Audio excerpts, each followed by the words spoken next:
అదే RTV app వార్తల్ని క్షణాల్లో చదివే అవకాశం ఉంటుంది. ఒక న్యూస్ పేపర్, ఒక టెలివిజన్ ఛానల్ మీ చేతుల్లో ఎప్పుడూ ఉంటాయి.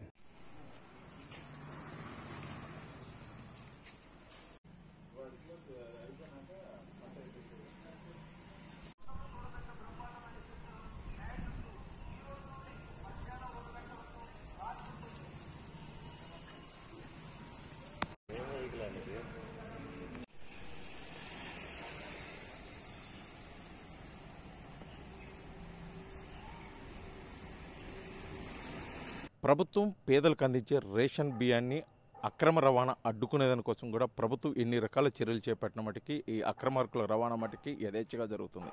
దీనిపై ఉక్కుపాదం మోపారు పరుచూరు నియోజకవర్గ విజిలెన్స్ అధికారులు. ఈరోజు ఉదయం ఒక మినీ వ్యాన్లో సుమారు 90 బస్తాల అక్రమ రేషన్ బియ్యాన్ని తరలిస్తున్న వారిని కూడా అరెస్ట్ చేయడం జరిగింది. ఆ రేషన్ బియ్యాన్ని కూడా స్వాధీనపరచుకోవడం, దానిపై విచారణ కూడా ఆదేశించడం జరిగింది. దీనికి సంబంధించి ఇప్పటికే పోలీసులు కేసు నమోదు చేసుకున్నారు.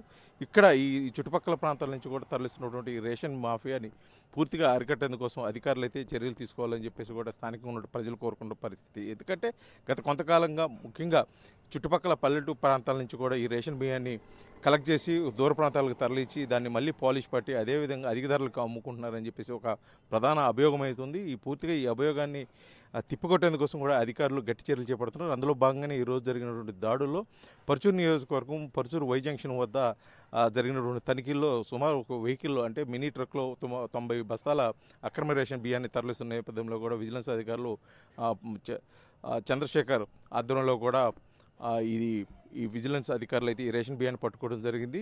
దీనిపై కూడా మేము త్వరితగతిన దీనిపైన ఒక ప్రత్యేకమైన కార్యాచరణ ద్వారానే పూర్తిగా ఈ అక్రమ రేషన్ బియ్య రవాణాని అయితే మేము అడ్డుకుంటామని చెప్పేసి కూడా చంద్రశేఖర్ విజిలెన్స్ అధికారి అయితే తెలియజేసిన పరిస్థితి. మరిన్ని వీడియోస్ కోసం ఛానల్ ని సబ్స్క్రైబ్ చేయండి. లేటెస్ట్ అప్డేట్స్ కోసం వాట్సాప్ ఛానల్ ని ఫాలో అవ్వండి. ఆ లింక్ డిస్క్రిప్షన్ లో ఉంది.